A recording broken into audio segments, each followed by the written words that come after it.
Welcome to Yacht Crew Vlogs, where we tell the stories of those in the yachting industry. A behind-the-scenes look that discovers the individuals in the industry, their history, their passions, and what inspires them to do what they do. Hi, everyone, and welcome to another edition of Yacht Crew Vlogs right here on Yachting International Radio. My name is Rhea. I am your host, and I'm pleased to welcome our very own Ben Taylor. He is a best-selling author and, of course, the host of Taylor Tech Stories right here on Yachting International Radio. How are you, Ben? I'm all good. Hi, everybody. All good. Plenty happening. There's quite a few developments in what I'm doing, but this is it's great to be on, actually, because this is about the International Marine Networking event that's starting on the 2nd of March. We're going to run it weekly throughout March, and then it's going to turn to monthly from April onwards. And really wanted to come on, and thanks for having me. And this is kind of about having the opportunities to network that would normally happen at the international boat shows and just in normal life, how you kind of cross the people you know, new people, and generally have that social mixing. And obviously there's question marks over how that's going to happen throughout 2021 and for goodness knows how long. And so I put on this event, and I just kind of wanted to tell people about it and spread some awareness, and make it a really. Let me ask you though, Ben. Sorry to interrupt, but let me ask you, what is different about this event? Because we have been inundated with webinar after webinar after webinar. What have you made different about this that makes it a change to what we've been seeing the industry sort of throw together over the past year? Right, I'm with you. So one thing I've put all over the marketing, and one thing I want to say is that this is not a webinar. You are not sitting there listening to some industry genius giving insights about some specialist topic. This is very much about the attendees and creating an opportunity for attendees, i.e. industry leaders, from the marine leisure or marine leisure, I believe the USA, and the super yacht industry.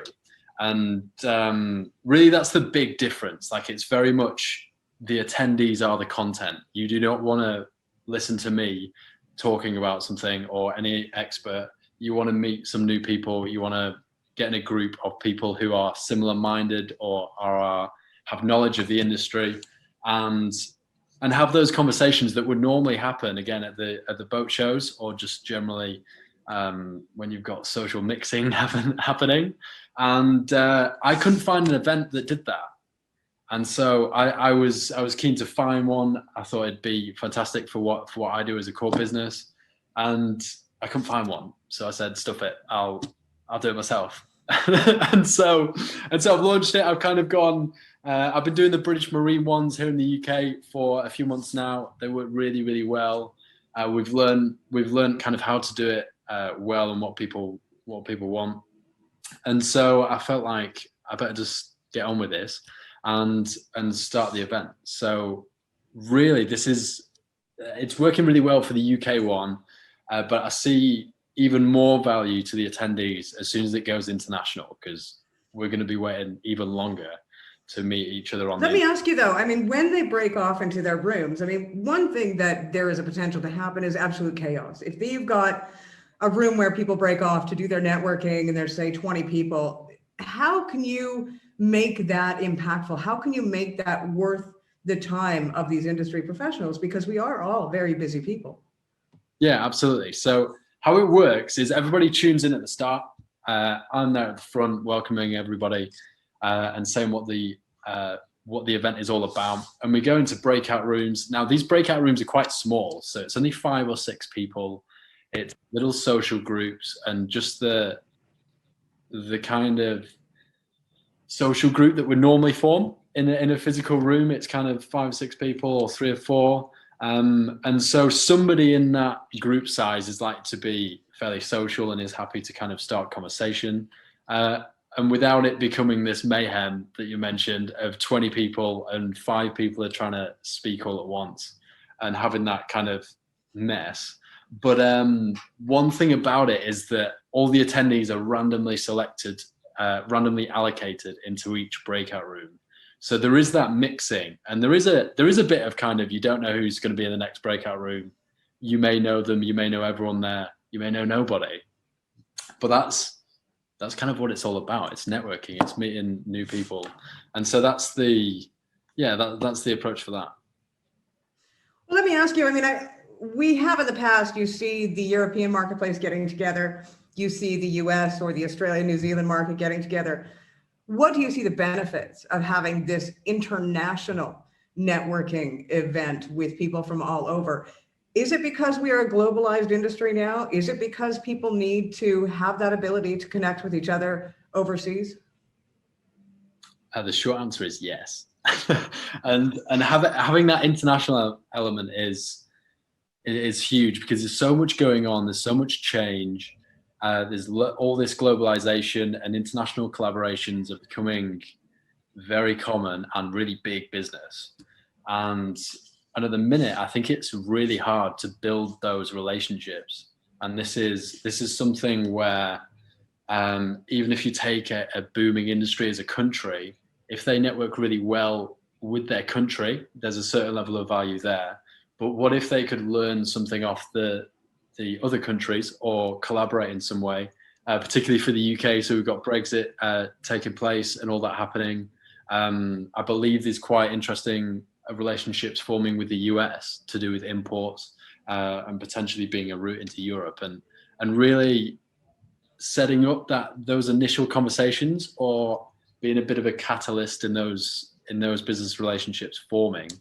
That's really where this is positioned to do that. And we're targeting the US, European, and UK industry leaders to be attending this. Well, it's interesting you speak about that, because right now we're seeing, on the other side of the planet, we're seeing the US, Australia, New Zealand, and even Canada.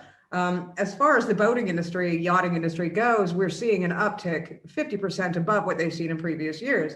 At the same time, we see Europe saying that they've got a 50% downturn. Now, do you think that Europe will have, as a whole, including the UK, have more to learn from their US counterparts than the other way around? Yeah, I think it'll be a mix of everything. Like I see only benefit in the sharing of knowledge. And if we take something like the UK's, the point that we're at, I think that's very different from Europe, and very different from the US. And when looking at our consumers, they may be at a different stage in relation to the pandemic progression, or just a different type of consumer that wants different things. And they'll all have these different sets of challenges. And if you've experienced them in the UK, then those insights can go and help out in the US, and in a different to address a different challenge. The US may have faced and resolved many of the challenges that we start to look at. I mean, we've just had a conversation about marketing, right? And we think the US are fantastic at marketing boats and boat sales. Europe, maybe that's a bit behind them. Maybe there's those lessons there. And for the sake of the industry, I think it's a much bigger picture view, and that's where the international element and people's learnings from this type of event will really benefit everyone. Do you think this is the move towards the future? Do you think, as we've already seen, I mean, the Dubai Yacht Show has already canceled. We've got a few already, the MIBA show coming up in Barcelona, that's already been canceled this year.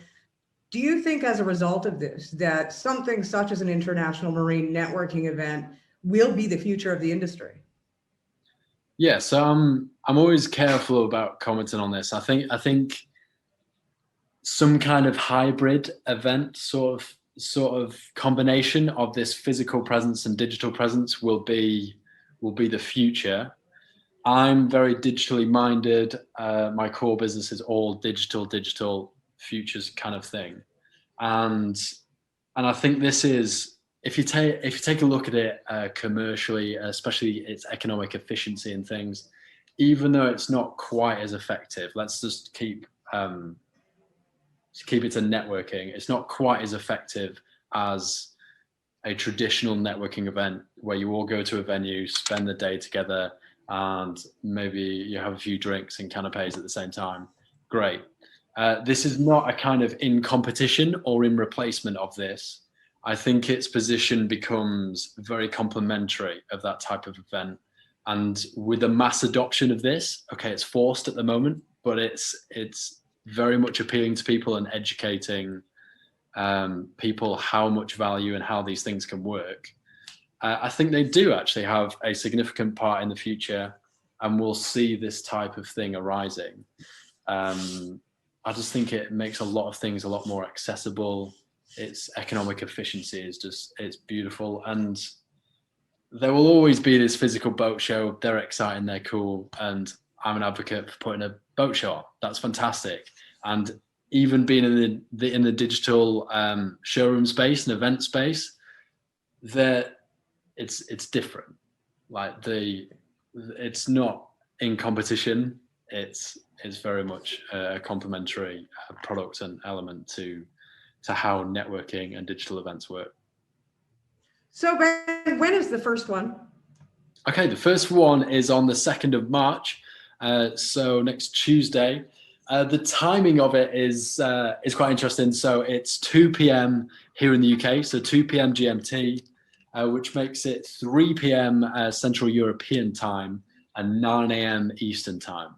So I've tried to accommodate for everyone who's trying to attend, but it's the 2nd of March. So it's going to be every Tuesday afternoon throughout March. And then we're going to go to a monthly event from April onwards. And how do people sign up? Okay, yeah. So we've got an Eventbrite page. There's an event on LinkedIn as well, where you can see who else is attending and chat with them.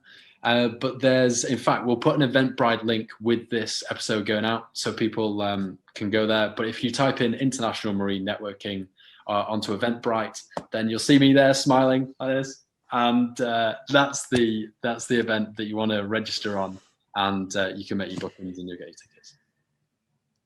Nice. Well, you know what, Ben, we're really looking forward to it because, of course, Yachting International Radio is involved. And, you know, we're going to be part of it. So I'm hoping that we can exchange some information and make some great deals in the future. Yeah, absolutely. I mean, thank you for being a part of it and supporting it. And your audience are very welcome with them coming along. That'll be a fantastic part of the event. So thank you to you as well, Rhea. Wonderful. Once again, you've been listening to Ben Taylor in regards to the International Marine and Networking event that is coming up on March 2nd. We'll include all of the links below this interview when it airs, as well as don't forget to tune in every Thursday for Taylor Tech Stories, where Ben has made his debut roughly a year ago, and he's going gangbusters ever since. You've been watching another edition of Yacht Crew Vlogs right here on Yachting International Radio. My name is Rhea. I have been your host. Please tune in again for another episode.